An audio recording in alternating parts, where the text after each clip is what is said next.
Good morning সবাইকে, কেমন আছো তোমরা সবাই জানিও। সাধন সাথী চ্যানেলে তোমাদেরকে অনেক স্বাগত। মা জবা ফুল তোলে বেশি, সাদা ফুল কম তোলে, কিন্তু জবা ফুলটাই কম লাগে। দেখো গাছে কত ফুল হয়ে রয়েছে, তাও মা গাদা গাদা জবা নিয়ে আসবে। মাকে না করি যে মা এত জবা এনো না, লাগে না। কালকে হঠাৎ বৃষ্টি হওয়াতে একটু সমস্যা হয়ে গেছে, উপরে দুটো কম্বল ছিল ভিজে গেছে, তো ওইগুলো কাচতে হবে। সব থেকে বড় কাজ, আর সকাল সকাল না কাচলে হবে না। আর ওই যে আমার কর্তা উঠে গেট খুলে বাইরের দিকে যাচ্ছে, ওকে দেখা গেল না, ওর পাই শুধু দেখা গেল। আর এই যে সিঁড়ির ওপর বেশ কিছু ছাড়া রয়েছে, কালকের বেড কভার এটা ওটা টুকিটাকি জিনিস, এগুলো একবারে নিয়ে ছাদে উঠবো। তার আগে ভাবছি একটু ঘরটা ঝাড় দিয়ে নেব। ওই যে সাদা একটা লম্বা পাইপ জোড়া রয়েছে, এই পাইপটার জলটা যদি এই জায়গাটায় পড়ে তাহলে ওই দিকের উঠোনে আর জলটা নামে না, নাহলে নালা দিয়ে উঠোনে নেমে যায়। এখানে কাঁচা হবে, কিন্তু ছাদে কাচলে একটা সমস্যা কি জানো তো, ভিজে যাব, ওটাই যা সমস্যা।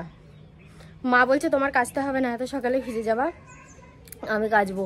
এরকম মাই সব নিয়ে আসলো ওপরে, আমি নিচে ঘর ঝাড় দিচ্ছিলাম। একটুখানি ছাদে উঠে কথা বলছি, সিঁড়ি দিয়ে উঠে এসে ক্যামেরাটা ওপেন করেছি আর হাঁপিয়ে গিয়েছি পুরো। মানে এইটুকুনি সিঁড়ি দিয়ে উঠতে গিয়ে আমি হাঁপিয়ে গিয়েছি। এ তুমি এখনো বেরোওনি? এ দেখো মা, আমি ছাদে। ওই গাড়ি বের করেছে, মনে হয় চা খেতে যাবে।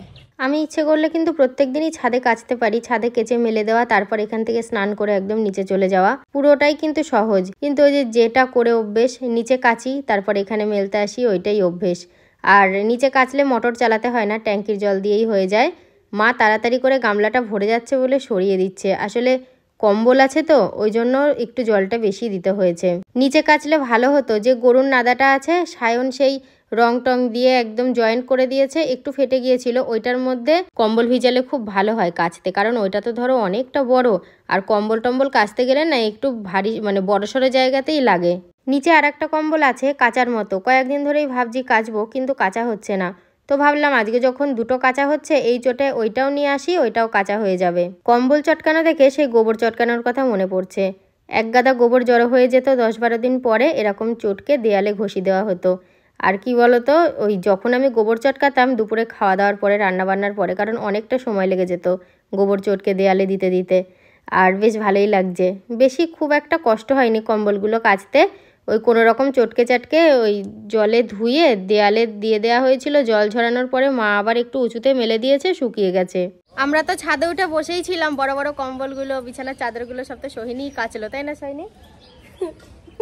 না আমি কাচি। ও গিয়েছিল বড় মামার বাড়ি, প্রত্যেক দিন ও সন্ধ্যা হলে চলে যায়, ওর বোন নিয়ে যায়। কালকে ওর বড় মামি এসেছিল, সন্ধ্যাবেলায় নিয়ে গেছে, সকালবেলায় আসে। আবার আজকে যাবি নাকি? না, কালকে আমাদের কোথায় যাওয়া আছে? কালকে ওর মাসির বাড়ি যাবো আমরা, হেভি মজা হবে সারাদিন কালকে ওখানে, অনেকজন যাবো একসাথে, তাই না? কোথাও যাবো যাবো এটাই আনন্দ, যাওয়া হয়ে গেলে আর ভালো লাগে না, গিয়ে পড়লে মনে হবে কি এই তো টাইমটা যেন একটুর মধ্যে কেটে যাবে। কাচাকুচি করে একদম ছাদ থেকে স্নান করে নিচে নেমে আসলাম। দেখো 8:30টার মধ্যে আজকে কত কাজ হয়ে গেল, স্নান হয়ে গেল। এখন মনে হচ্ছে কি একটুখানি শুয়ে ঘুমাই, কি করবো, কোনো কাজ নেই তো। মা বললো সকালে খাবার করতে হবে না, কালকের ভাত রয়েছে। দুপুরবেলা মায়ের আজকে নিমন্ত্রণ আছে, মানে কি বলবো, আমাদের এই বছরটা না শুধু নিমন্ত্রণ আর নিমন্ত্রণ, প্রায় দিনই নিমন্ত্রণ থাকছে কারুর না কারুর, কখনো বাড়ির সবার। দুপুরবেলায় সারপ্রাইজ ছিলাম, মানে সারপ্রাইজ হলাম দুপুরবেলায়। আমি শুয়েছিলাম দেখে আমি রিঙ্কু রিঙ্কু করে ডাকছে, আমি যে রিঙ্কু বলে ডাকার মতো তো কেউ নেই এখানে, হয় মামি নাই বৌমা, দিয়ে দেখো ওই যে মামা আমাদের বাড়ির পাশেই, হ্যাঁ মামি এসছে, তারপরে এই যে ভাই বউ। খুব ভালো লাগলো, কিন্তু বসছে না, শুধু তাড়াহুড়ো তাড়াহুড়ো করছে। ঘুম কি আর আমার হয়, ওরা বলছিল তুই ঘুমা, তো তোদের ঘুম নষ্ট করলাম, কিন্তু জানেই না যে প্রত্যেকদিন আমি ঠিকঠাক ঘুমাই না। মনে হয় ওই দিক থেকে ঝাড় দিচ্ছে, ঝাড় দেওয়ার আওয়াজ আসছে। সকাল বিকেল মানে উঠোন ঝাড় দেওয়া হয়, তার মাঝে আর দুপুরবেলা ঝাড় দেওয়া হয় না। বাপির ছুটি হয়ে গেছে, খাওয়া দাওয়া কমপ্লিট। তোমার বউ তো আজকে নিমন্ত্রণ খেতে গেছিল, বলছে রাশি ভালো চলছে। এটা ঠিক, আমারও রাশি খুব ভালো চলছে, এবছর খুব নিমন্ত্রণ খাচ্ছি। 2024 পড়ার পর থেকে প্রায় দিনই নিমন্ত্রণ, মানে সব কাছাকাছি নিজেদের মানুষদের কাছেই, মানে খেতে বলছে, খেয়ে নিচ্ছি। কি বলবো, আজকে আমার দুপুর থেকে বিকেলটা ভীষণ ভালো কাটছে। তো এই দিদি ভাইরা এসছেন, কোথা থেকে এসছেন বলে? কলকাতা থেকে। কলকাতা থেকে এসছেন, কোনো চ্যানেল আছে দিদি? আমার একটা ছোট্ট একটা চ্যানেল আছে, আমি কিন্তু চ্যানেলের জন্য আসিনি কারণ খুব কম সাবস্ক্রাইবার। আমাকে বলছে যে একটুখানি ব্লগে রাখবে, আমি অবশ্যই কেন রাখবো না, তোমরা যদি বলো আমি অবশ্যই ব্লগে নেবো। দিয়ে আমি ভাবলাম কি চ্যানেল আছে। আচ্ছা আপনারা আসুন, উঠে আসুন, সবাই আসুন। বললাম না বিকেলটা আমার পুরো জমজমাটি, কারণ সবার সাথে গল্প করতে করতে বেশ অনেকটা টাইম কেটে যাচ্ছে। আচ্ছা কি চ্যানেলের নাম আছে? মনস ক্যানভাস। শুনে নিলে তোমরা, সার্চ বারে গিয়ে চ্যানেলটা সার্চ করো। এই যে দিদি বলছে যে ছোট্ট চ্যানেল বলে কিছু হয় না, নতুন চ্যানেল সবে হয়তো শুরু করেছো, একদিন অনেক বড় হবে। থেকে থেকে যে কোথায় যায় কি জানি, ঘরে এসে ওকে পাচ্ছি না, কোথায় গেল। ছাদে দেখে আসে একবার, ছাদের ওপরে থাকতে পারে, বলা যায় না। আমি তো ভাবলাম যে ছাদে হয়তো আছে, ছাদে হয়তো কম্বল মেলা আছে, জামা কাপড় সব মেলা আছে, তুলতে এসছে। কিন্তু এই যে কম্বল, কালকে কম্বল দুটো কিন্তু ভিজেছে, আজকেও হয়তো ভিজবে যদি না তোলে। আর এখানে সব বিছানার চাদর, বালিশ, রোয়াট, জামা কাপড় সব মেলা আছে। কিন্তু গেলে বা কোথায়? মায়ের সাথে কি ও বাড়িতে গেল? তাও তো আমি তো ফোন নিয়ে যাইনি, ফোন যদি নিয়ে যেতাম আমাকে হয়তো ফোনে বলে দিত। একবার ওই ঘরটা দেখি, যদি না থাকে তাহলে জানবো হয়তো ও বাড়িতেই গিয়েছে। আমি পুরো ছাদ ও ঘর সব খুঁজেছি, কেন? ঘরে পাইনি তাই। হ্যাঁ আমি ঘরে ছাদে কোথাও ছিলাম না তো। আমি তো জানি ছাদে সব তুলছো। এইগুলো যদি না তুলি, এই পুরো শুকিয়ে গেছে, একদম শুকিয়ে গেছে কম্বলগুলো।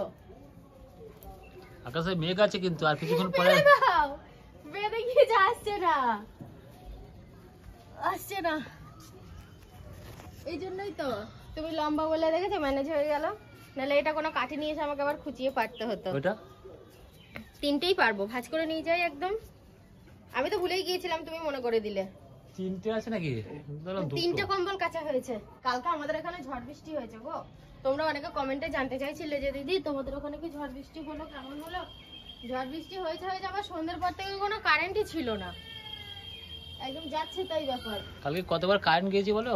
প্রচুর। আর আমি তো তাড়াতাড়ি শুয়ে পড়েছিলাম কালকে, জানোই তো। ব্লগ করছো নাকি? হ্যাঁ তো বল, আমি লাইটগুলো না জ্বেলে কি অবস্থা। এই আমার কথার না ভীষণ একটা দোষ আছে জানো তো, কখন যে ক্যামেরাটা ওপেন করবে সেটা আমি নিজেও বুঝতে পারি না। ওখানে ব্লগের শুট নিয়ে নিজের মনে উঠে আসছি, ব্যাস অমনি ক্যামেরাটা দিকে ওপেন করে দিয়েছে। ও যখন এরকম করে দিয়েছে আমি বুঝতে পারছি যে ক্যামেরাটা হয়তো অন করা আছে। ও নেরু তাল এটা কি হয়েছে? এই ওর মতো তিনটে ঢুকবে বলো এই হাউস কোটে, সবকটা মিষ্টি ঢুকে যাবে। তবে তোমাকে কিন্তু হেভি লাগছিল তুমি যখন পড়লে, একবারে ঝিঙ্কু।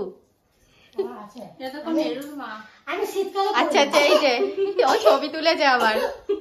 আমি শীতকালে পড়ি, আমি গরমকালে পড়ি, গরমকালে পুরি লাগে। আজকে জানো তো আমার সারাটা দিন খুব ভালো যাচ্ছে রূপা। দুপুর থেকে অনেকে আসছে, কেউ যাচ্ছে কেউ আসছে, মানে আমি কখনো ফাঁকা নেই, সবার সাথে গল্প করতে পারছি। লাস্ট টাইম তোমরা আসলে, এরপর আর কেউ আসবে কি জানি না। কেন, কোথায় যাচ্ছিলে? ও কিছু কিনতে? আচ্ছা বুঝো, বল এটা চপ না সিঙ্গারা, আমি নিজেও জানি না কিন্তু। সিঙ্গারা কি করে, গন্ধ পেয়েছিস?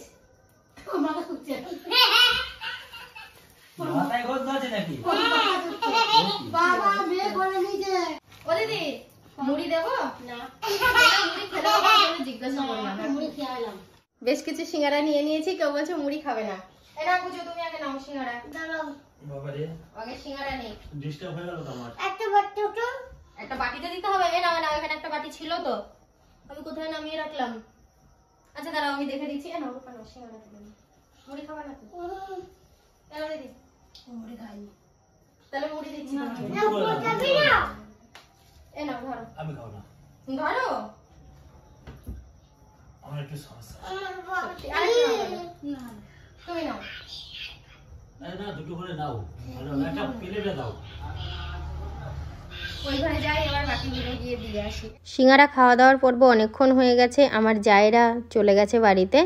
আর মা বললো আমি আজকে রাত্রে ভাত খাবো না, এই জন্য মায়ের এটা খাবার, মুড়ি, মাছের তরকারি আর সিঙ্গারা। সারাদিনের দায়িত্ব কাজ সব কিছু থেকেই ছুটি হয়ে গেছে আমার। এ দেখো বালিশে মাথা দিয়ে দিয়েছি, এখন আর কোনো কাজ নেই, এখন নিশ্চিন্তে ঘুম। তো সেইটাই কখন আসে সেইটাই ভাবনা চিন্তার বিষয়, কারণ শুলেই তো আর ঘুম আসে না। আজকে দুপুরেও একটু শোয়ার চেষ্টা করেছিলাম, যদিও অনেকে এসেছিল, সেই সময়টা পাইনি, সুযোগটা হয়নি। বলে না শরীরে একটা আমার কষ্ট সারাদিন, তবুও এই যে এতজন এসছে সবার সাথে গল্প গুজব, কখন যে সময়টা কেটে গেল হই হই করতে করতে বুঝতেই পারলাম না। আর সময় তখন কাটতে চায় না যখন আমি একা থাকি, এই হচ্ছে ব্যাপার।